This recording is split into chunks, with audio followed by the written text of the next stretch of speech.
با عرض سلام و وقت بخیر خدمت شما عزیزان و سروران گرامی. من حمید مرتضی کوشکی هستم. بچه ها، توی این جلسه قصد دارم که یک بک تست حدوداً 20 روزه روی نماد یورو دلار داشته باشیم و توی این بک تست حقایقی رو متوجه خواهید شد که شاید پیش از این فقط در حد اینکه شنیده باشید بهش پرداخته بودید و عرضم به حضور شما که و این حقایق بهتون کمک میکنه متوجه بشی که بازار چقدر راحت میشه ازش سود گرفت. منتهای مراتب چیزی که همه چیز رو خراب میکنه و باعث میشه که به سود پایدار نرسیم توی این بازار، ذهن ما و عمدتاً موضوعات روانشناسیه. قبلا هم صحبت کردم در خصوص بازی مارکت میکر. من کاری ندارم که چه آدم هایی با نظر من موافق هستند یا چه آدم هایی مخالف هستند.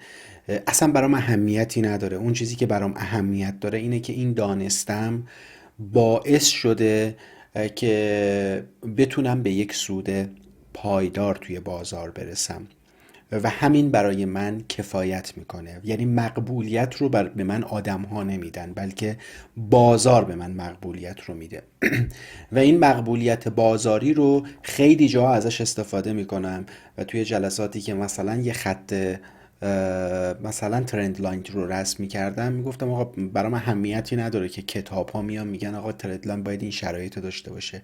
اون چیزی که برای من مهمه میبینم که اون ترید لاینی که دارم رسم میکنم بازار چقدر داره بهش بها میده. ما بقیه چیزها رو میریزم دور. خب، مارکت میکر تمام تلاشش رو میکنه که تو رو از نظر روحی روانی به هم بریزه. مارکت میکر تلاش میکنه که تو یه جاهایی رو نقطه ورود بدونی، ورود بکنی استاپ بخوری، ورود بکنی استاپ بخوری، ورود بکنی استاپ بخوری، ورود بکنی استاپ بخوری. من حال معامله‌گری که 4 استاپ پشت سر هم داره میخوره رو درک میکنم، چون که اوایل تریدم اینطوری بودم و 4 استاپی که میخوردم پنجمین ورودم به یک معامله اگر پولی برام باقی مونده باشه. یعنی اون استاپایی که میخوردم یه جوری نبوده باشه که دستی از معامله خارج شده باشم، مثلا بعد از یه ضرر سنگین، مثلا استاپای جزئی بوده.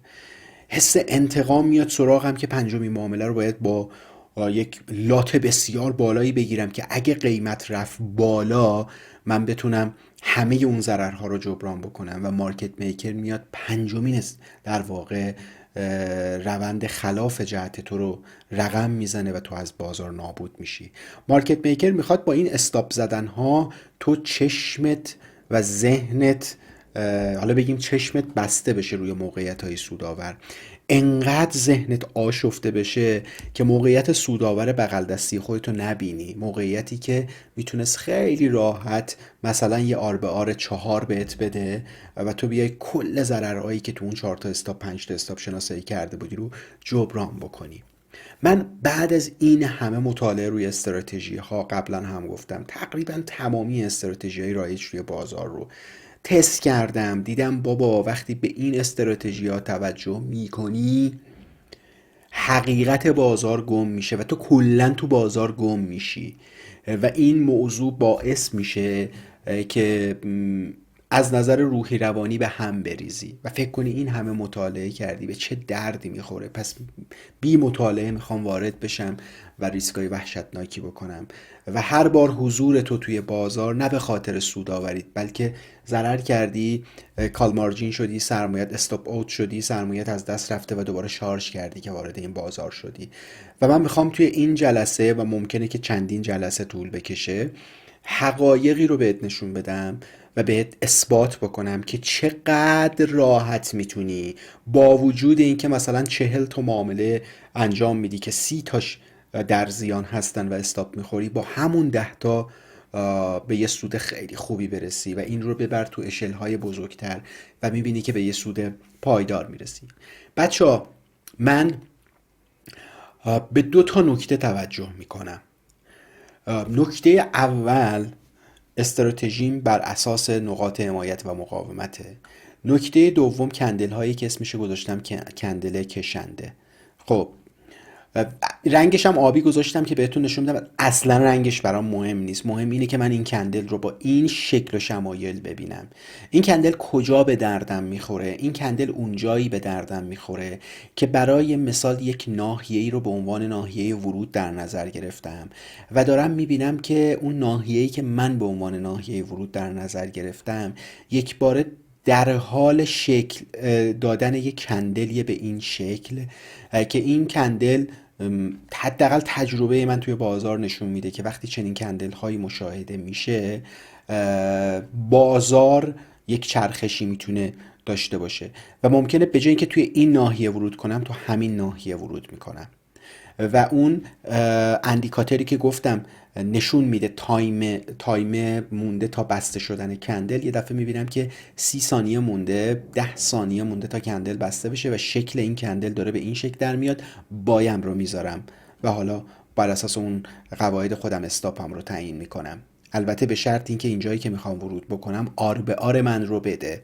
حالا جلوتر میبینیم که اینها رو داریم تکرار میکنیم. یا یک جایی میبینم که من یک تیپی رو اینجا گذاشتم، تو یک نقطه خریدم، تو یک نقطه فروش انجام دادم که قیمت ریزش کرده و نرسیده به اون قیمت من یه همچین کندلی رویت شده و خب میگم که چرا حتما وایسم که اینجا منتظر این باشم لج بکنم که آقا بازار حتما باید تا این ناحیه حتماًی در کار نیست.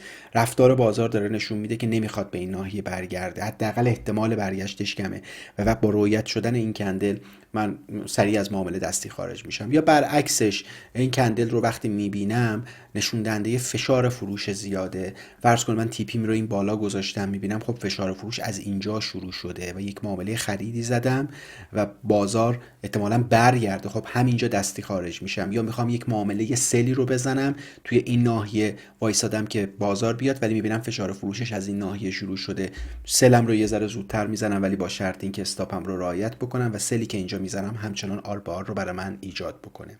پس این یه نکته‌ای که بهش توجه میکنم. نکته دیگه اینه که من تمامی حمایت ها رو میخرم و تمامی پولبک هایی که به مقاومت های شکسته شده هست رو هم میخرم. تمامی مقاومت ها رو میفروشم و تمامی پولبک هایی که به حمایت های شکسته شده داشتیم رو هم میفروشم. اینجا نگاه بکنید، من اینجا یه فروشی انجام میدم، اگه بالا بره استاپ میخورم نوش جونم، اگه پایین بیاد برای مثال بخوره به این تیپی سودم رو گرفتم. همین جایی که تیپی میخوره برای مثال، مگر اینکه در واقع دستی خارج شده باشم، اوکی، ولی وقتی که تارگتم اینجاست، یعنی اینجا ورود کردم با این تارگت عوض میخوام و خورده به این ترید لاین، میگم اوکی پس من اینجا انتظار دارم که دیگه قیمت بیشتر از این نتونه بره پایین، پس یه بایی میذارم. قیمت میره بالا و ریزش میکنه، استاپ میخورم نوش جونم. اوکی، پس یک حمایتی شکسته شد الان تبدیل شده به یک مقاومت. برگشت قیمت به این خط مقاومت رو من میفروشم، اگر برگرده سود میکنم، اگر بره بالا استاپ میخورم نوش جونم. حالا پولبک، همین مقاومت دوباره شده حمایت، پولبک به این حمایت رو من میخرم با این تارگت، اگر بره بالا سود میکنم، اگر بخواد بریزه استاپ میخورم نوش جونم. دوباره میرسیم به یه خط مقاومت، اینجا رو من میفروشم، اگر بره بالا استاپ میخورم، اگر بیاد پایین سود میکنم. و خب برای مثال اینجا بالا رفته، من استاپ خوردم، برگشته دوباره به همون مقاومت چی شده؟ پولبک زده، پس اینجا رو میخرم، بره بالا سود میکنم، بیاد پایین استاپ میخورم. حالا قیمت برگشته زیر خط مقاومت، اگر پولبک بهش بزنه، پیش بینیم مثلا اینه که پولبک بزنه بریزه، پس میفروشم، اگر بره بالا استاپ میخورم، اگر بیاد پایین سود میکنم. حالا بر فرض ما استاپ خوردیم، رفته خط مقاومت رو شکسته، یه پولبک بهش زده و من اینجا رو میخرم، بره بالا سود میکنم، بیاد پایین استاپ میخورم نوش جونم. من میخوام این استراتژی رو بک تستش رو بگیرم و کاملا با حقایق بازار، خب کامل، یعنی نمیخوام رویا پردازی کنم و به سادگی بگم من اینجا میتونستم بفروشم بعد اینجا از معامله خارج بشم، چنین چیزی وجود نداره. بچه ها چنین چیزی وجود نداره، مگر اینکه بعضی وقتا من یادم میره، یعنی استاپم رو گذاشتم بعد مثلا تیپی نذاشتم، مثلا دنبال این بودم که قیمت از اینجا برگرده تیپیم همینجا باشه، میبینم اومدم دیدم که چه سودی ماشاءالله شناسایی شده.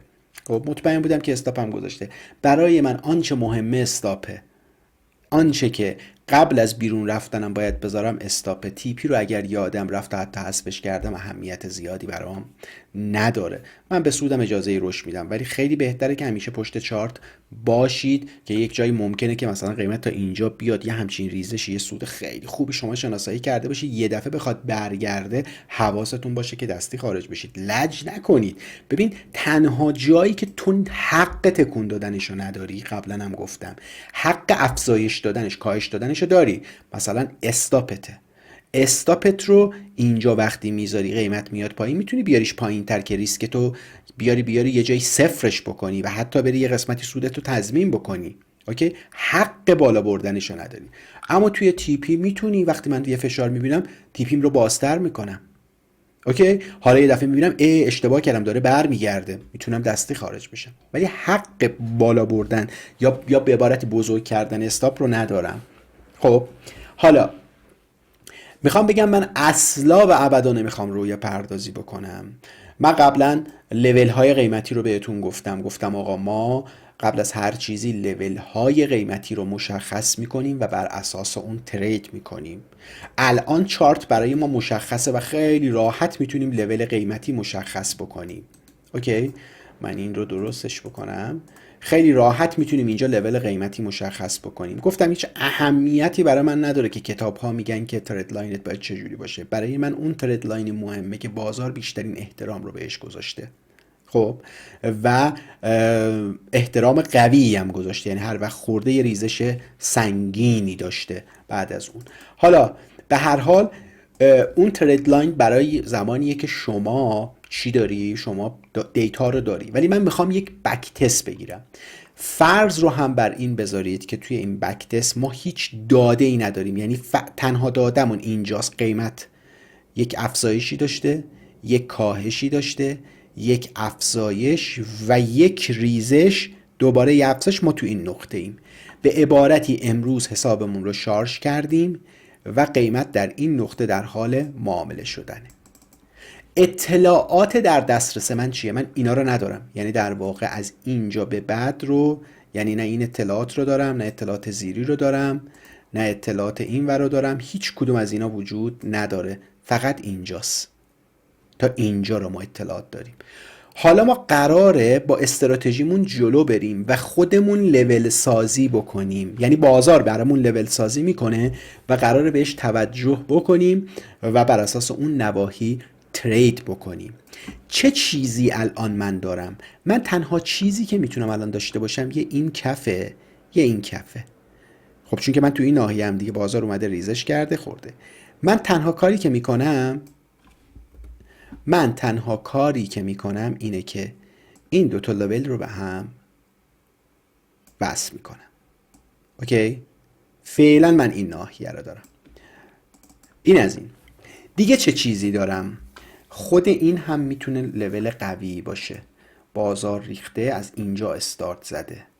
خود این رم تا انتها میبرمش تا اینجا، همینجوری فعلا. حالا بر فرض این میذاریم که ما میگم اینا رو نیست دیگه. اوکی، یه دونم همچین لولی رو دارم.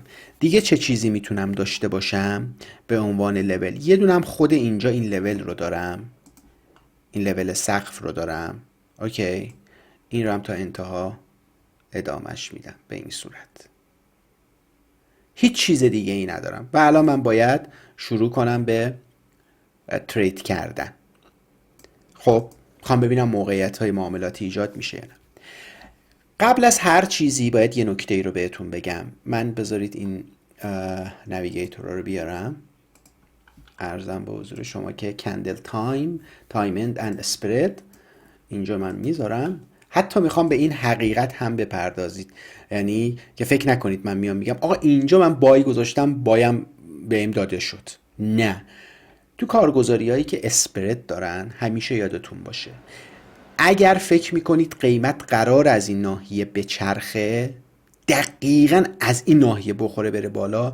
وقتی شما اسپرد داری باید 1.5 پیپ بالاتر، حالا تو کارگزاری من روی یورو دلار 1.5 پیپ اسپردش 1.5 پیپ بالاتر از این ناحیه اوردرت رو بذاری. یعنی فرض کن شما میگی دقیقا از این ناحیه قراره برگرده، اوکی، بعد شما اینجا اوردر ست میکنی، بعد میبینی اومده خورده به اون ناحیه و رفته، ولی چرا اوردر من فعال نشده؟ خب خیلی منطقیه. بذار من اینو یه دقیقهش کنم که اینا دیده بشن. ببین ما دو تا لاین داریم اینجا، این در واقع بالاترین قیمت خریده و این پایین ترین قیمت فروشه. وقتی شما میگی که من میخوام دقیقاً توی این ناحیه بخرم، خریداری دیگه باید از کی بخری؟ از فروشنده. پس این خط قرمزه باید برسه به اینجا. به عبارتی این باید بره پایین، این باکسه به این صورت، به این صورت بیاد پایین تا این خط قرمزه بیفته اینجا، برای شما اون معامله خریدت انجام بشه. به عبارتی اگر من انتظار خرید در این ناحیه رو دارم، باید چیکار بکنه؟ قیمت تا این ناحیه بیاد پایین. پس به اینا توجه بکنید و خیلی جاها شما اوردر میذارید قبل از اینکه اوردر شما فعال بشه بازار چرخش میکنه. من به اینا هم سعی میکنم که توی این آموزش توجه بکنم و الکی نگم که آقا اینجا رو من دیگه فروشش انجام دادم، اینجا رو خریدش انجام دادم. یه جایی میبینی که نه، اوردری که من میذارم با اون لول هایی که مشخص میکنم همخونی نداره و قبل از اینکه اوردر منو فعال کنه بازار میچرخه. خب حالا بریم شروع بکنیم ببینیم که چیکار میتونیم بکنیم. خب عرضم به حضور شما که ما اینجا من میگم که خب من یه لول اینجا دارم، اگر قیمت بیاد اینجا فروش انجام میدم، اگر قیمت بیاد اینجا خرید انجام میدم. با علم بر این موضوع که میگم قیمت اینجا میچرخه ولی من اسپرد دارم، اوردرم هیچ وقت اینجا ست نمیکنم. اوردرم و معمولا 2 پیپ 2.5 پیپ میارم بالاتر. خب علم بر این موضوع دارم، نمیخوام بگی که ای کوشکی چون که اینجا دیدی از اینجا برمیگرده این کارو کردی. نه آقا، بالاخره من چندین ساله دارم کار میکنم، میفهمم که یه نقطه‌ای که دارم یه جایی به ضررم تموم میشه ها، یه جایی این موضوع به ضررم تموم میشه و قیمت میتونه خیلی پایینتر بیاد و میتونستم قیمت بهتری بخرم. ولی چون که اینجا میخوام با استراتژیم جلو برم و این ترید لاین برام خیلی مهمه، میگم اوکی، پس من اگر حدسم اینه که قیمت بیاد بخوره به این ترید لاین، وقتی بخوره اوردر من فعال نمیشه، پس من مثلا 2 پیپ بالاترشو اوردر میذارم، یعنی قیمت بیاد اینجا. خب الان 2 پیپ بالاتر اوردر بذارم یعنی توی این ناحیه اینجا به هم نمیده، ولی اینجا اوردرمو فعال میکنه چون که میاد پایین تر، تا 5 پیپ هم پایین ترشو میاد، پس قطعا اوردر به هم میده. پس حالا این توضیحات اولیه. یه دونه اینطوری من جدول اینجا آماده کردم، حالا نمیدونم چند تا ترید بشه ولی میخوام ببینم که به سود پایدار میرسیم یا نه. در نهایت بعد از این که ما کل این ناحیه رو با همون شیوهی که داریم ترید کردیم، اوکی، ببینیم که چند تا استاپ میخوریم، چند تا تیپی میخوریم و در نهایت چجوری میشه وضعیتمون، به سود میرسیم یا سرمایه‌مون یه بخشش از دست میره.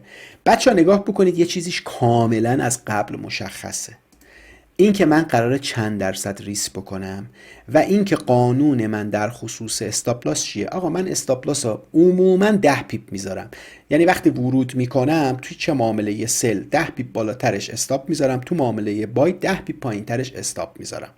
اوکی، فرض کنید اینجا سرمایه منم $1000، خود به خود اینا محاسبه میشن، خود به خود. فقط اینا رو من باید از اینجا پاک بکنم،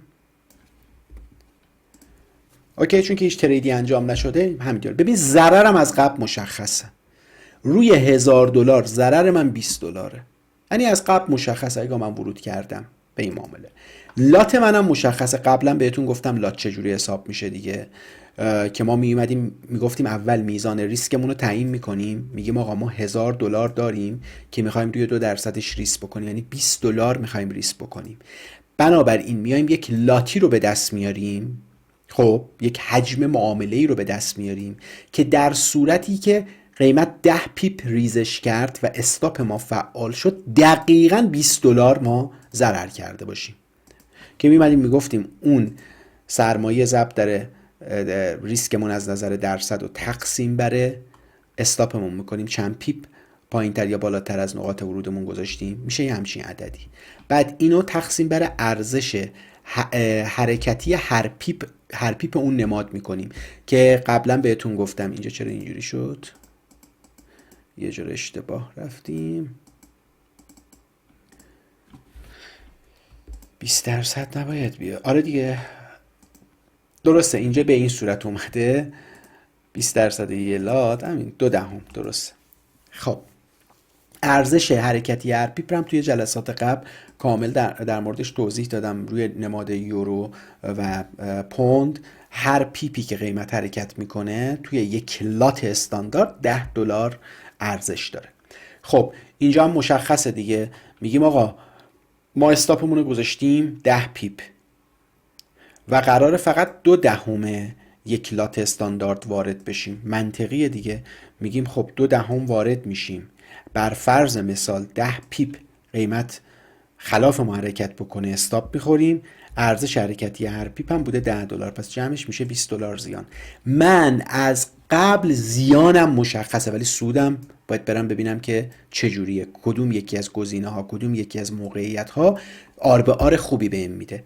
متاسفانه بعضی وقتا بیشتر وقتا معامله گرایی که تازه میان توی بازار رویا پردازی میکنن و میگن اینجا رو بخریم، اینجا بفروشیم، 1000مون بشه 3000 بکنیم 7000 رو بکنیم 70000 و همینطوری دیگه. اصلا وقتی با این ذهنیت میرن جلو اصلا یادشون میره ریسک هم جزئی از کارشون هستش و بدون استاپ وارد میشن و توی چند تا دونه روند خلاف جهت حرکتشون از بازار کامل حذف میشن و ورود بعدیشون باید با اضافه کردن بلنسشون با شارژ حسابشون باشه.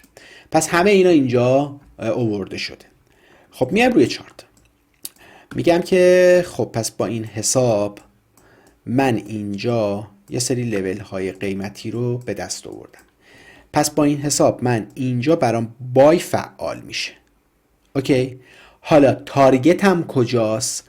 تارگتم، بذارید بچه این چیز رو من از اینجا حذفش بکنم، این در واقع قسمت بیت و اسک رو. خب من وقتی اینجا بای میزنم، اینجا یه دونه بای دارم توی این ناحیه، تیپیم رو قراره کجا بذارم؟ تیپیم رو قراره که توی این سقف بذارم. اوکی، توی این سقف. منتهای مراتب سقف اینه ولی من میام 1.5 پیپ پایین تر از اون سقف میذارم که مطمئن بشم اگر قیمت به این سقف رسید حتما برای من اون تیپیم رو فعال میکنه. خب اوکی، قیمت میاد اینجا برمیگرده، یه بار دیگه میاد توی این ناحیه و اینجا برای من تیپی میخوره. اوکی، حالا چقدر بوده از این ناحیه؟ حالا دیگه توی بچا تیپی هاشو دیگه از کف به سقف میگیرم، حالا دیگه 1 پیپ 2 پیپشو شما بر من ببخشید چون که من اینجا ورود کرده بودم، گفتم بر اساس اون استراتژی. خب اینجا میشه چقدر؟ میشه 63 پیپ. اوکی، پس من معامله اولم بای بوده و 63 پیپ من اینجا تونستم سود بگیرم، میشه $126. نسبت آر به آرم هم 6 و 3 بوده. 10 پیپ پایین ترش استاپ میذارم، 10 پیپ پایین تر از اینجا که اصلا بهش نمیرسه. میبینی 10 پیپ میشه این ناحیه تقریبا، اصلا قیمت به اون نواحی نمیرسه که استاپ من رو فعال بکنه. پس از معامله اولم $126 سود گرفتم. پس ریزالت میشه چی؟ $126 سود. الان بالانس من شد چی؟ $1126. خب گفتم طبق اون استراتژی الان این ترید لاین دیگه. خب اینجا الان یه دونه سقف ایجاد شده برای من، همین توضیحاتی که اینجا دادم حتما نباید اینجوری باشه که میتونه صاف باشه. میگم خب پس طبق استراتژی اینجا یه دونه سل میذارم دیگه. وقتی من اینجا خارج شدم از معامله یعنی انتظار ندارم قیمت بالاتر بره دیگه، میخواد بریزه. اگه میدونستم قیمت بالاتر بره خب تیپیمو اینجا نمیذاشتم. پس اینجا یه دونه سل میذارم. من اینجا یه دونه سل فعال میکنم. با چه انتظاری بچه؟ اینجا بچه ها میخوام بگم که بازار رد پا داره بهمون میده ها. اولین انتظار من همین ناحیه کفه. خب یعنی میگم که اولین انتظار من اینه که قیمت برگرده توی این ناحیه کفی که استارت زده و تیپی دومم اینه که روی این ترید لاین بشینه. به عبارتی میخوام فقط چک بکنم بگم تو تارگت اولم چقدر 63 پیپه، یعنی دوباره همونو برگرده. پس من معامله سل رو با این امید انجام میدم. بچه بذارید اینا رو من شماره هاشو بیارم تا پایین. خب پس من معامله سل رو با چه امیدی انجام میدم که 63 پیپ برگرده، یعنی آر به آر 6 و 3 داشته باشه. اما چه اتفاقی میفته اینجا که من ورود زدم؟ بازار یک جهشی میکنه میره بالا و خیلی بیشتر از استاپ من میره بالاتر. پس من اینجا استاپ خوردم، توی این ناحیه استاپ خوردم. پس اینجا میشه $23 زیان نتیجه. خب من که قاعدتا طبق استراتژیم قرار نیست اینجا کار خاصی انجام بدم، درسته؟ شکست انجام شده، میاد پولبکش رو حالا اینجا من ورود میکنم. اوکی، یه پولبک اینجا اتفاق افتاده. هر چند بچه ها ببینید این پولبک نیست توی قواعد پولبک، این اسمش پولبک نیست، فقط یه دونه برخوردیه که اینجا وجود داره، اینه که پولبکه. ما میتونیم اسمش رو پولبک بذاریم. پس ورود من کجاست؟ ورود من برای یک معامله، البته اینو پاکش بکنم، امیدوارم چیزای دیگه پاک نشه. خب ما میگیم که یه سقفی شکسته شده و بازار بهش پولبک زده. طبق استراتژیم گفتیم چی؟ پولبک ها به مقاومت های شکسته شده رو من میخرم. اینجا میخرم که قیمت بره بالا. چه اتفاقی افتاده؟ استاپ خوردم، قیمت ریزش کرده، درسته؟ خب میام اینجا، پس یک بایی انجام میدم، خود به خود داره لاتا رو برام حساب میکنه بر اساس همون استراتژیام. با چه انتظاری؟ که اینجا من بای زدم به این سقف. میبینی بازار برام داره واکنش چیز نشون میده دیگه. عرضم به حضور شما که مسیرها رو دارم یک به یک برای خودم ترسیم میکنم. میگم برسه به این سقف، یعنی چند پیپ؟ 58 پیپ. پس اوکیه، آر به آر خیلی خوبی بهم داره میده. 10 پیپ زیان در مقابل 58 پیپ سود. پس آر به آر خوبیه، ولی استاپ میخورم. $22 استاپ میخورم و میریزه. حالا قیمت اومده کجا؟ قیمت اومده رسیده به اینجا. نکته کجاست؟ حالا من دوباره میخوام بازار رو گاماشو ترسیم کنم. یه سقفی اینجا داشتم، یه سقفی اینجا داشتم، این دوتا رو به هم وصل میکنم. خب این تا اینجا فعلا داشته باشیمش. یه دونه کف اینجا داشتم، یه دونه کف اینجا داشتم. اوکی، این دوتا رو هم ببین دقیقا از اونجا رسم میکنم، این دوتا رو به هم وصل میکنم. خب حالا بازار میاد خیلی سریع میاد و برمیگرده. به احتمال 99% من اینجا رو نتونم بگیرم، چون که حتی بالاتر از اون، یعنی من حتی اوردر رو هم میذاشتم توی این ناحیه، فکر نمی کنم، البته چرا به هم میداد، ولی نکته اینجاست، بذارید من دقیق بشم، چون که وقتی اوردر گذاری میکنم دقیق فکر میکنم دیگه اینجا یه ذره فاصله داره رو این ترید لاینه، بیارم اینجا. چرا به هم میده؟ من اینو که دارم رسم میکنم، اوکی، اینجا روی این خط انتظار چرخش دارم، 1.5 پیپ بالاترش اوردر میذارم، یعنی توی این ناحیه این قطعا بهم داده. پس یه دونه بای اینجا ایجاد میشه. با کدوم لول؟ ببین یه لول اینجا دارم، الان یه لول اینجا دارم، یه لول نزدیکترین لولم چقدره؟ بذار ببینم رو نزدیکترین لولم خیلی راحت میتونم 50 پیپ بگیرم. پس من یه دونه بای میزنم 50 پیپ، آر به آر 5، خیلی عالی، و میاد میرسه به اون لول. اوکی، پس من اینجا این $108 سود میکنم. حالا دوباره طبق استراتژی میام میگم که ما یک خط مقاومت داریم دیگه، پس من اینجا سلشو میزنم. اوکی، من اینجا یه دونه سل میزنم. به کدوم امید؟ ما الان چند تا لول داریم اینجا؟ این چرا کج شده؟ این صافه، چشه من داره کج میبینه. ما 3 تا لول برای تیپی مون داریم. یک لول این ترند لاین رو داریم اینجا، یه دونه این در واقع ترند لاین داینامیک رو داریم، یه دونه اینجا ترند لاین داینامیک رو داریم، یه دونه هم اینجا ترند لاین داینامیک رو داریم. خب برای اینکه من زیاد رویا پردازی نکنم، ترند لاین داینامیک نزدیک رو انتخاب میکنم. میگم من چیکار میکنم؟ اینجا سل میزنم که بتونم اینجا رو مثلا بگیرم. برای مثال معمولا بچه ها من یه همچین خطایی رو اینطوری رسم میکنم به این شکل که مثلا تو این نواحی بیاد بهش بخوره. اوکی؟ پس از این ناحیه تا این ناحیه که ورود کردم میشه 52 پیپ. پس من یه دونه معامله سل باز میکنم، 52 پیپ. آر به آر خوبی داره. ببینیم که استاپ میخوریم یا نه. خب اینجا اگر باز بکنم، بله استاپ میخوریم. حدود 11 پیپ میره بالا.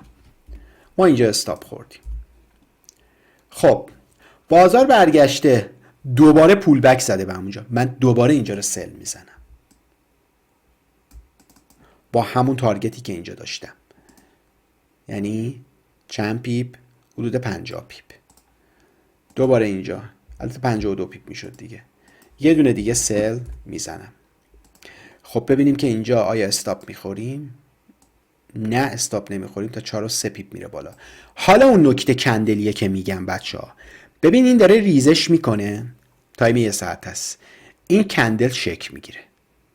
خب یک کندل سعودی شکل میگیره. بعد بازار، ببینید دقیقاً بهتون بگم این کندل چجوری ایجاد میشه. بازار اینجا میخواد بره رو کندل 1 ساعته بعدی، اینجا باز میشه، اینجا باز میشه، یه ذره بالاتر میره، بعد ریزش میکنه تا این ناحیه، یک بار بازار رو جمع میکنن. اینجا من با دیدن این وضعیت، مخصوصا وقتی دیگه میبینم تو ثانیه های آخر بسته شدن این کندله و یک کندل به این شکل داره ایجاد میشه و در کنارش هم یک کندل سعودیه، طمع نمیکنم و به صورت دستی از معامله خارج میشم. به عبارتی فرض کنید حتی تو سقف این کندل من خارج بشم، یعنی به جای اینکه من 52 پیپ بگیرم با 25 پیپ خارج میشم. پس اینجا این رو میذارم 25 پیپ، 58 دلار سود میکنم. خب توی این معامله سلم. خب قیمت از اینجا برمیگرده، یه پول بک میزنه میاد. حالا نگاه بکنید دوباره بازار داره برای من یه سری کارا رو، یه سری رد پاها رو برام قرار میده. خب یه دونم اینجا من دارم رد پا به این صورت که ادامش میدم. خب وقتی اینجا خارج شدم دیگه الان من پوزیشنی ندارم. خب پوزیشنامو کجا باید بگیرم؟ توی این نواحی که مشخص کردم دیگه. میبینم که خب اینجا هیچی، دوباره برخورد کرده به اینجا. هرچند که توی حالت عادی من هیچ وقت اینجا رو سل نمیزنم به خاطر این کندلی که اینجا دارم میبینم، ولی چون که میخوام استراتژی رو تست بکنم، فرض کن رباته که داره این کارو میکنه، اینجا رو سل میزنه. اوکی، حالا این ترند لاین رو من اینجا بکشم، کم کم داریم لول ها رو مشخص میکنیم. اوکی، خب عرضم به حضور شما که من اینجا رو سل میزنم، چه اتفاقی میفته؟ قطعاً استاپ میخورم چون که قیمت 28 پیپ میره بالا. پس یه سل دیگه اینجا میزنم با کدوم تارگت؟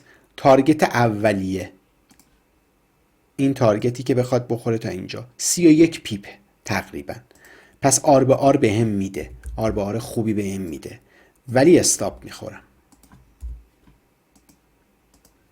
اوکی، حالا اینجا استاپ خوردم، بازار دوباره برمیگرده میریزه و یه بالایی میزنه. فکر میکنم که مثلا این بالایی زدنش دوباره برخورد به این مقاومت و میخواد بریزه. اوکی، چیکار میکنم؟ دوباره یه سل دیگه میزنم، یه سلم دوباره توی این ناحیه میزنم، دوباره میره بالا و منو استاپ میزنه. خب پس دوباره یه سل با همون 31 پیپ و استاپ میخورم. حالا پول بک خاصی اینجا ندارم، یعنی چیزی که مفهوم پول بک به من بده اینجا وجود نداره. که مثلا اگه میخواستم فقط کندلی پول بک ببینم گفتم خب بله واقعیت اینه که من اینجا اینو میخرم بعد میرم، نه همچین چیزی وجود نداره. خب الان بازار رفته به این صورت بالا رفته. حالا من یه دونه ترید لاین اینجا دارم به این صورت اومده ریزش کرده. حالا میام چیکار میکنم؟ ببینم که آیا میتوانم نواحی دیگه ای رو مشخص بکنم. ببین رفته اینجا، اومده برگشته از اینجا دوباره رفته بالا. خب و تو این ناحیه الان قرار داره. فرض کنید ما این ناحیه ایم. خب ببین تو این کفی که اینجا وجود داره ما میتونیم یه دونه لاین دیگه اینجا بکشیم دیگه. به این صورت ببینید بازار داره بهمون مسیر میده. بذارید اینو بیارم این ورتر بکشم برم تا آخر این رو. خب یه ناحیه شکسته شده رفته، حالا برگشته روی این ترید لاینه، این ترید لاینی که اینجا وجود داره. خب ببینید اینجا دوباره احتمالاً من از خرید جا میمونم، بالاتر از اون ترید لاین من اتفاق افتاده، میره بالا بازار توی این ناحیه و میرسه به اون اینو من بعدش کشیدم، این باید اینجا باشه چون که هنوز سقفی ایجاد نشده تو اون لحظه، بازار فعلا اینجاست. من دوباره یه دونه اینجا سل میذارم. چرا؟ چون که این لاین قبلی منه، مقاومت قبلی که از اول کشیده بودم دیگه. خب بازار الان رفته بهش خورده. خب من سریع یه دونه سل میذارم توی این ناحیه. با کجا؟ با عرضم به حضور شما که تارگت اینجا. خب تارگتش چقدره؟ تارگتش 42 پیپ. یه دونه سل میذارم با تارگت 42 پیپ. چه اتفاقی میفته؟ میاد و اینجا این درست ریزش کرده ولی بچه ها اولش رفته بالا، یعنی استاپ من رو اول زده و بعد اومده، پس من اینجا استاپ خوردم 24. خب اومده ریزش کرده رسیده به این ناحیه، این همون کندلیه که مثل اینجا دیدیم، اومده تا این ناحیه و بعد یه دفعه جمع شده. اما بعضی وقتا خیلی فاصله زیاد میشه دیگه. الان خودش 25 پیپه بچه‌ها. اینجا شاید بتونم یه ذره سریع ورود بکنم ولی اینجا رو واقعا نمیتونم ورود بکنم، اصلا نمیتونم ورود بکنم چون که سریع اومده و قیمت بالا رفته. من به جای اینکه اینجا ورود بکنم دارم 20 پیپ بالاتر ورود میکنم. کلا من دنبال سودای 20 پی پی هستم و نمیتونم که اختلاف ورودم 20 پیپ باشه که. پس اینجا رو هم از دست دادم. حالا نکته کجاست؟ بازار یه دونه سقف اینجا زده، یعنی این ترید لاینی که اتفاق افتاده اومده تا این ناحیه، تا اینجا اومدیم. الان ما یه سری لول ها رو داریم، این لول رو اینجا داریم، این لول رو اینجا داریم، این لول و لول های دیگه ای که اینجا وجود داره. حالا یه سری لول ها خود به خود حذف میشن بر اساس اینکه چقدر بهش برخورد داشته و چقدر برای بازار اهمیت داشته. حالا دوباره بازار از اینجا من میگم اوکی، از بایش که موندم دوباره بازار رسیده به اینجا، بازار رسیده به این ناحیه، من یه دونه سل دیگه میزنم. خب چرا نمیاد؟ یه دونه سل دیگه میزنم و استاپ میخورم. با کدوم تارگت؟ با تارگتی که اینجاست، 47 بیپ. 47 بیپ و استاپ میخورم به این صورت. خب بازار اومده تو این ناحیه یه پول بک زده، تقریبا میتونیم بگیم یه برگشت رو این ناحیه در واقع مقاومتیه. خب حالا یه پول بک زده، من یه دونه بای میزنم توی این ناحیه، یه دونه بای میزنم. با چه تارگتی؟ بذار ببینم این تارگت بهم میده یا نه. اگر فرض کنم قیمت بخواد بره بالا 15 پیپ بهم تارگت میده، نه، دنبال تارگت بالاتر میگردم. وقتی میخوام ورود بکنم باید ببینم کجا میتونم. این تارگت جدید منه، این ناحیه. این رو هم ادامه میدم تا انتها میبرم که بعد بتونم ازش استفاده بکنم. اینکه یه ذره کجش میکنم بالا پایینش میکنم بخاطر اینکه خط صاف بشه. خب من توی این ناحیه یه دونه بای میزنم. با کدوم تارگت؟ با تارگتی که اینجا وجود داره. اوکی؟ یعنی 32 پیپ. یه دونه بای 32 پیپ. اتفاقی که میفته چیه؟ من اگر اینجا رو بخوام بذارم 1.5 پیپ پایین ترش رو بذارم بازم نمیخوره و خیلی شیک و مجلسی میاد و یک باره استاپ من رو میزنه. اوکی؟ پس من اینجا هم استاپ خوردم با اینکه نزدیک تیپیم بودم. به همین سادگی چند تا دارم استاپ میخورم خود به خود. حالا این همون استاپ هاستا بچه‌ها. داری دائم استاپ میخوری.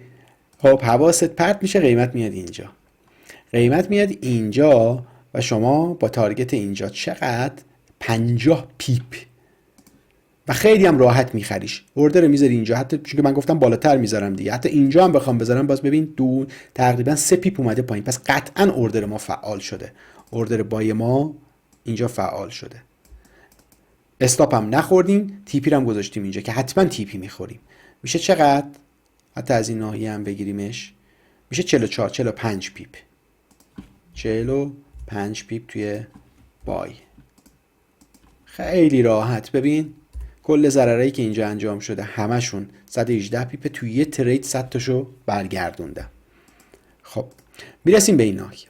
دوباره میگم که من اینجا رو استاپ میخوام بذارم، در واقع میخوام معامله فروش میخوام بذارم، چون که انتظار دارم قیمت برگرده، تا این ناحیه بخواد برگرده. نزدیکترین لولی که دارم قرار میدم چیه؟ اینم همینجوری میکشم که بره جلوتر و اینم تعدیلش میکنم خودم. حتما نه اینکه رو دو تا خط اول باشه، بچه‌ها یادتون باشه فقط رو این دو تا حرکت بکنه. نگاه میکنم دیگه، میبینم که الان مثلا توی این ناحیه بذارم نزدیکترینه که هم به این به این به این به همه اینا نزدیکترینه تا اینجا. فعلا اینجا یه چارت اصلا من ندارم، تو این ناحیه هستم، قیمت داره اینجا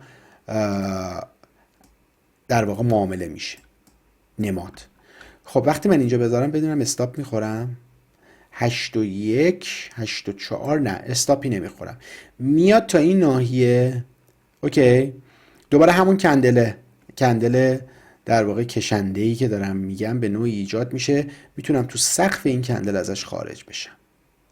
اوکی 17 پیپ فقط میگیرم، 18 پیپ، یعنی به جای 45 البته نه، یه دونه سل اینجا زدم با انتظار 40 خورده ای پیپ، ولی با 18 پیپ ازش خارج میشم، میشه 43 دلار.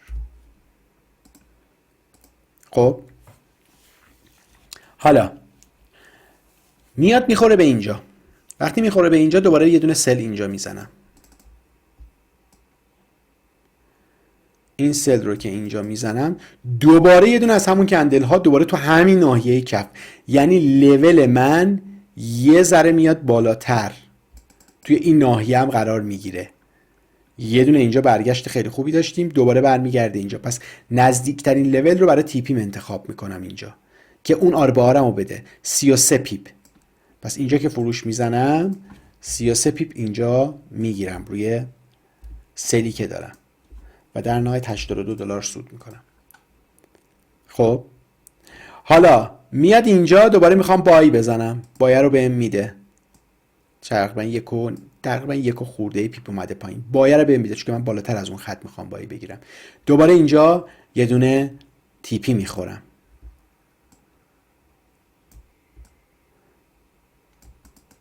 خب این بای رو من اگر وارد بشم تا این ناحیه میشه 33 پیپ، بای 33 پیپ که میشه 88 دلار سود. دوباره میام اینجا یه دونه سل میزنم خورده به این ناحیه. خب بذار ببینم اینجا تقریبا استاپ میخورم. اوکی استاپ خوردم، میاد میرسه به این لول، دوباره من یه دونه بای میزنم، استاپ میخورم. میاد میرسه به این لول، دوباره من یه دونه بای میزنم و استاپ میخورم. حالا بذار ببینم این ترید لاین هم کمکم میکنه. اینجا این ناحیه خب نه، چون که اگه بخوام ترکیبی کار کنم مثلا میگم آقا بایم رو به جای اینکه اینجا بذارم مثلا تو این ناحیه میزنم و در هر صورت استاپ رو میخورم. پس یه دونه بای، اوکی یه دونه بای اینجا من استاپ خوردم. حالا میاد دوباره یه دونه بایم اینجا، یعنی میگم اینجا برنگشت اینجا برمیگرده، اینجا برنگشت اینجا برمیگرده و ترید لاین رو میشکنه اون خط رو و پول بک میزنه، یه دونه هم سل اینجا. 4 تاش هم استاپ خورده، یعنی اینجا بای زدم اینجا استاپ میخوره، اینجا بای زدم میاد اینجا، هر 4 تاش هم اینجا. پس 1 2 3 تا بای و یه دونه سل. دیگه تی پیاش اهمیت نداره، فرض کن میذارم سی، چون که همه‌شو من چیک شدم، استاپ خوردم، همه رو استاپ خوردم. الان اومده اینجا. اوکی، حالا برمیگرده توی این ناحیه مقاومتی که شکسته، توی این ناحیه برای من یه دونه تقریبا پولبک ایجاد میکنه، ولی احتمالاً از دستش میدم، چون مخصوصا بعدش هم یه حرکت شارپ داره، ولی خورده به این ناحیه. من اینجا یه دونه سل میذارم. خب سلی که میذارم چه اتفاقی میفته؟ این ناحیه 7 تا 8 پیپ، حدود 8 پیپ میاد بالا، استاپ نمیخورم، میاد به نزدیکترین ترید لاینی که گذاشته بودم اینجا، توی این ناحیه تی پی میذارم. چقدر؟ 33 پیپ. پس یه دونه سل میذارم 33 پیپ، 86 دلار. خب الان اینجا اومده تا این ناحیه، دوباره این ناحیه رو بای میزنم. وقتی دارم ازش خارج میشم دوباره این ناحیه رو بای میذارم با همین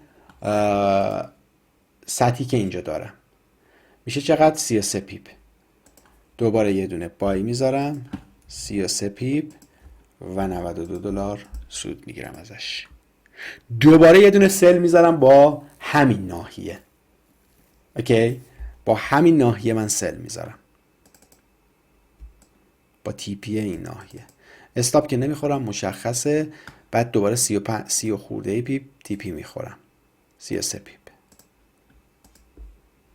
یه دونه سل 33 98. خب اینجا یه دونه بای میذارم، استاپ میخورم توی این ناحیه. قطعا استاپ میخورم چون که این 15 16 تا اومده پایین. اوکی، پس اینجا یه دونه بای استاپه. بای من با چه ذهنیتی؟ با همین 33 پیپی که دوباره برگرد، ولی استاپ میخورم. میاد میرسه به این ناحیه، دوباره یه دونه بای اینجا میزنم و راحتم به این بای رو میده، چون که نزدیک 2.5 پیپ میاد پایین تر. پس یه دونه بای میذارم با کدوم ناحیه؟ با همین ناحیه. میشه چقدر؟ میشه 46 47 پیپ. یه دونه بای و نتیجهش میشه سود. خب حالا دوباره اینجا یه دونه سل میذارم، قطعا استاپ میخورم چون که هنوز تا اینجا تو استاپ نبرده من رو. میاد اینجا منو میبره تو استاپ، اینجا استاپ همو میزنه، منتها بر میگرده اینجا. اوکی، پس اینجا یه دونه سلم استاپ میخوره. خب با چه انتظاری دارم برسه به این ناحیه دیگه؟ میخوام برسه به این ناحیه سلی که گذاشتم اول دیگه، همون 33 تقریبا پیپ بود، 33 پیپ که اینجا استاپ میخورم. خب حالا قیمت میاد این بالا، پول بک میزنه میاد روی این خط، اینجا بای میزنم. با کدوم؟ با این ناحیه، تی پی این ناحیه. چقدر؟ 33 پیپ. یه دونه بای میزنم 33 پیپ و 110 دلار سود. اینجا رو سل میزنم که بخواد برگرده. با کدوم ناحیه؟ با این ناحیه. ببینی بازار چجوری داره رد پا از خودش میذاره برای این ناحیه. خب استاپ میخورم 100% به این صورت. و پس اون سل من استاپ میخوره. چقدر بوده؟ اینجا هم 33 پیپ بود دیگه، همون رفته رو میخوایم برگرده. 36 دلار استاپ میخوره. میریزه میاد توی این ناحیه و من یه دونه ورود انجام میدم. الان سطح جدیدم ببینید این داره میره، رسیده به این ناحیه به این صورت. خب که این ناحیه رو، همین ناحیه زیاد بالاش نه، و همینجاشو تی پی میذارم، توی این ناحیه تی پی میذارم. خب پس من اینجا توی پول بک یک بای دارم، میاد این ناحیه بخواد باشه میشه 38 تا. یه دونه بای دارم 38 تا که میاد بعد استاپ هم منو میزنه. خب این استاپ من زده میشه. خب پس اینجا من $35 ضرر کردم. خب اینا رو بیارم تا اینجا، محاسباتش. خب این هم که محاسباتش به این شکل فرمول داره، این هم فرمول داره، اینا هم که خب هیچ. خب اومدیم اینجا استاپ خوردیم دیگه، اومده پایین، تیپیمون رو نزده و ما استاپ خوردیم. یه دونه ببین همین اینجا داره بازار بهم رد پا میده، اینجا تا اینجا اومد، هنوز اینا رو نداریم. الان قیمت اومده اینجا، ما خرید زدیم رفته به تیپیمون نخورده. حالا ما میتونستیم یه کاری بکنیم، ببین این ناحیه رو مشخص بکنیم، این ناحیه و این خط، از اینجا من بخوام شروع کنم این خط. اوکی، وقتی اینو ببینم میتونستم تو برگشت دومش بفروشم دیگه، از معامله خارج بشم، بگم آقا من درسته تیپی رو این ناحیه گذاشتم ولی بازار داره یه سقف اینجا ایجاد کرده، یه سقف پایینتر اینجا، و حالا دقیقاً این اومده روی این سقف، پس میتونم اینجا خارج کنم، ولی خارج نمیشم، بذار استاپ بخورم، هیچ اشکالی نداره و استاپ هم رو شناسایی کردم. خب بازار میاد اینجا یه پول بک به اون در واقع مقاومت داره، من اینجا رو فروش میزنم. با کدوم ناحیه؟ با این ناحیه برای تیپی. میشه چقدر؟ میشه حدوداً 30 پیپ. پس من یه دونه سل میزنم 30 پیپ و $102 تیپی میگیرم. درسته؟ دوباره همینجا رو بای میزنم. با کدوم ناحیه؟ با این ناحیه، سقفی که اینجا وجود داشته. خب دوباره اینجا یه دونه بای میزنم برای این ناحیه و دوباره خود اینم چند بود یادم رفت، 33 پیپ. یه دونه بای میزنم 30 پیپ حالا بگیم و $109 دیگه سود میگیرم. دوباره اینجا سل میزنم، استاپ میخورم. اوکی، یه دونه سل میزنم و با چه نیتی؟ با 30 پیپ دوباره اینجا رو بخواد برگرده، 30 پیپ و من استاپ میخورم. به همین سادگی. خب این معاملات هم اینجا، اینا رو دیگه در واقع چیز میکنم، اینجا بسته. $1879 اون سودی که ما توی این معاملات به دست آوردیم، $1879. دیدید بچه ها؟ خیلی هم من غیر منطقی با این بک تست برخورد نکردم. لول هایی که خود بازار داره برامون مشخص. آقا چرا اینجا گذاشتی؟ خب نگاه کن لول رو ببین، ما چندین بار رو این لول فروش زدیم و بازارم ببین چجوری برگشته اینجا شکسته رفته. خب مشخصه که این یه لول مهمیه، یا توی این ناحیه. درسته؟ حالا من میتونم چیکار کنم؟ این لول رو الان با به وجود اومدن اینجا اینو اصلاحش بکنم دیگه، یعنی اینا کلن حذف میشن بعدن برای ادامه مسیرها دیگه. الان ما اومدیم اینجا، اوکی، یه دونه لول به این صورت اینجا من شکل میدم. الان کجاست بچه ها؟ الان من بازار رو دیگه گم نکردم، بازار برای من گم نشده. اینجا جاییه که من هیچ کاری نمی کنم، برمیگرده اینجا، برگرده بایشو میزنم با کدوم تارگت دیگه، از روی این گذشته دیگه، با همین تارگت اینجا. یعنی من اینجا بای بزنم با تارگت اینجا میشه 40 پیپ. آقا بر نگشت میاد زیر اینجا، هیچ کاری باش ندارم. اگه پول بک زد سلشو میزنم که برگرده اینجا، اگه برگشت اینجا بایشو میزنم. یه قسمتی از بازار رو برید جلو 10-15 روزش دیگه دستتون میاد که چی کار باید بکنید. خب ما الان شاهد چه چیزی هستیم؟ شاهد این هستیم که 32 تا ترید انجام دادیم. کل معاملات ما بوده 32 تا ترید. خب برنده و بازنده چند تا برنده داشتیم؟ 1 2 3 4 5 6 7 8 9 10 11 12 13 14 تا برنده داشتیم.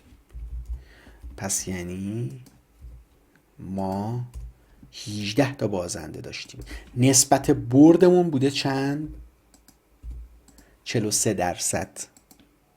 نسبت برد ما 44% بوده، یعنی وین ریتمون 44% بوده، ولی تونستیم یه همچین بازدهی رو بگیریم. حالا ببین ما اینجا آر به آرای خوبی گرفتیم بچه ها، آر به آرای خوبی داشتیم. یعنی ما این ریسک رو بخوام بکنمش 5%، میبینی که سود من میشه $4200. آر به آرامون خیلی خوب بوده. منتهای مراتب اینجا که تعداد معاملات بازندمون زیاده، 2% بکنم، اگه آر به آرامون خوب نبود و ما میخواستیم ریسک رو ببریم بالا، به شدت اذیت میشدیم و احتمالاً کاهش سرمایه داشتیم. الان خیلی راحت من میتونم چیکار بکنم؟ بیام این رو بندازم روی یک نمودار به این صورت، بالانسم رو یا بلنسم رو، بالانس که میگین یه سری ایراد میگیرن، میگن آقا بالانس نیست، بلنسه. خب میام اینجا رو نمودار میندازم، یک نمودار خطی. خب اینو من درستش بکنم، این نو ترید نامبر بیاد این ور به این صورت. خب اینو هم درستش بکنم، نمودار در واقع حسابم اینجا مشخص. ببین من یه حساب اینجوری داشتم، من تو این حسابم میبینین که ضرر هم داشتم، ولی ببین چه اتفاقی افتاده. مارکت میکر اومده من اذیت بکنه، دائم بهم استاپ زده، دائم بهم استاپ زده، ولی یک جایی چون که من متمرکز معامله میکردم و اهمیتی نداشته برام این استاپ ها و میگفتم هر معامله نسبت به معامله قبلی کاملا جداست و این پولی نیست که من نیاز ضروری بهش داشته باشم، سریع اومدم اینو جبران کردم. یعنی یه دونه اینجا رو نگاه بکن، اصلاح ها ریز، رشد ها سریع. این اتفاق افتاده. میتونید همچین چیزی رو بسازید و این چیز عجیبی نیست، بهش میگن سود پایدار. و میزان ریسک منم روی سرمایه‌ام همیشه 2% بوده، یعنی دراودان من 2% بوده. اوکی؟ این کل داستانیه که ما میتونیم بچه ها داشته باشیم توی معاملاتمون و امتحانش بکنید تو چند تا نماد دیگه. ولی من ترجیح هم اینه که روی مثلا طلا امتحان نکنید. الان من طلا رو اینجا بیارم، یه دونه چارت طلا و نقره خیلی خیلی چیز دارن بچه ها، حرکات عجیب غریب عجیبی دارن، سایه های خیلی عجیبی گاهن میزنن. میبینی این سایه ها ممکنه الکی شما رو از معامله بندازه دور، یعنی ببینید به همین دلیل من خیلی کم پیش میاد که طلا معامله بکنم، خیلی خیلی کم پیش میاد. بعد ارزم به حضور شما که رو همین چارت هم الان شما میبینید که یه دونه اینجا، یه دونه اینجا، یه دونه، کلا 3 تا دونه ترید طلا رو این موضوع توی چند ساعت داشتم. تایم فریم چند ساعت هست. ارزم به حضور شما که اینم از این داستان. حالا شما برید فکر بکنید، این چیزی که من اینجا گفتم غیر واقعی بود. میبینید که استاپ هم خوردیم دیگه، تعداد استاپ همون که 60 خورده ای در 56% بوده و از نظر تعدادی خیلی بیشتر استاپ خوردیم، ولی خیلی راحت میشه آر به آر گرفت. بچه ها یه نکته‌ای که وجود داره، بدبختانه من نمیدونم چرا یه سری اینجوری هن، میان چیکار میکنن؟ توقعاتشون از بازار رو مثلا اینجا میخره، خیلی خوب خریده ها، خیلی خیلی خوب، تیپی رو میاد میذاره اینجا، آقا چه خبره؟ 140 حساب 1.5 مثلا 1.4% یورو در مقابل دلار بعد خرید تو بخواد رشد بکنه. آقا رشد میکنه، ولی چی جوری رشد میکنه؟ ببین الان برای که به این ناحیه برسه چقدر طول کشیده، اینجا بوده دیگه، چند تا کندل طول کشیده، 1318 تا کندل یه ساعته طول کشیده که بیاد اینجا رو کاور کنه، بیاد برسه به اینجا. بعد چه اتفاقی میفته؟ میاد همینجوری واسه خودش کلی سود اینجا میتونست شناسایی بکنه، بی خیالش میشه که مثلا تو بیا اینجا چقدر سود بگیری، 1% سرمایه دو. مثلا الان فرض کن یکی لانگ ترم بیاد اینجا خرید میکنه، میبینی که هیچ وقت هم استاپش خورده نمیشه دیگه، قیمت فقط رو به بالا بود. اینجا تیپیش میخوره، اینجا تیپیش، ببینیم چه اتفاقی میفته. اینجا تا اینجا میشه چقدر؟ 147 پیپ. اوکی، با مدیریت سرمایه هم رفته دیگه. خب آقا 147 پیپ ضرب در هر پیپ هم $10 میارزه، تو هم 0.2 وارد شدی، کل سودت میشه 294 تا، یعنی 1000 تات میشه 1000 تقریبا 294. اینجا چنده؟ 1879. خب میشینه. حالا اینکه خوبه، الان دیدید یه جایی من توی همین معاملاتمون گفتیم آقا میاد استاپ میخوره دیگه، همینجا گفتیم آقا نشستیم که مثلا به این ناحیه برسه، نرسیده، اوکی اینجا هم حاضر نشدیم، خارج اومده استاپ ما رو زد. انتظارات غیر منطقی رو بذارید کنار، بازار خودش داره بهت لول میده، بازار داره به تو لول میده که از کدوم لول ها میخواد برگرده. من این خط رو بر اساس اینا تنظیم نکردم، این خط رو کجا کشیده بودیم؟ از اینجا من کشیده بودم. این خط رو اونجا نکشیدم تا ببینم قیمت، این خط رو از اینجا کشیدم. این خط از اینجا، از اولش اینجا بوده که کشیدم. اوکی؟ و بعد اومدیم این خطای میانی رو بر اساس نوسانات قیمت کشیدیم. این خط اینجا ایجاد شد، اگه یادتون باشه این خطی که من اینجا کشیدم به خاطر این ناحیه بود، برخورد بعد عمل کردش. ببین همین خط رو، همون خط چه عمل کردی برای ما داشته دیگه. من نمیدونم بازار چجوری باید نشون بده که میخواد چی کار بکنه. فقط تنها چیزی که وجود داره همینه که آقا شما بیای مدیریت ریسک بکنی. وقتی مدیریت ریسک بکنی، مارکت میکر اینجا نمیتونه اعصابتو خورد بکنه. ببین اینجا کل زیان $118 و باعث شده که وقتی تو بهش فکر نکنی به این زیانه، ببین بابا به هر حال $118 چیز خاصی که نیست که، یه دفعه اینجا میای $313 سود میکنی. اما متاسفانه خیلی ها این استاپ دیگه، این چهارمی رو چیکار میکنن؟ با یه ارزم به حضور شما که ریسک سنگینی وارد میشن. مثلا فرض کن همینجا، ای بابا این چه مسخره بازی، استاپ من دیگه نخواستم، میخوام از بازار انتقام بگیرم. و که انتقام بگیر، 50% سرمایه وارد شد. چرا چی شد اینجا؟ پرافیتش این شد. حالا اینجا چون که آره دیگه این باید این بشه، من درست بکنم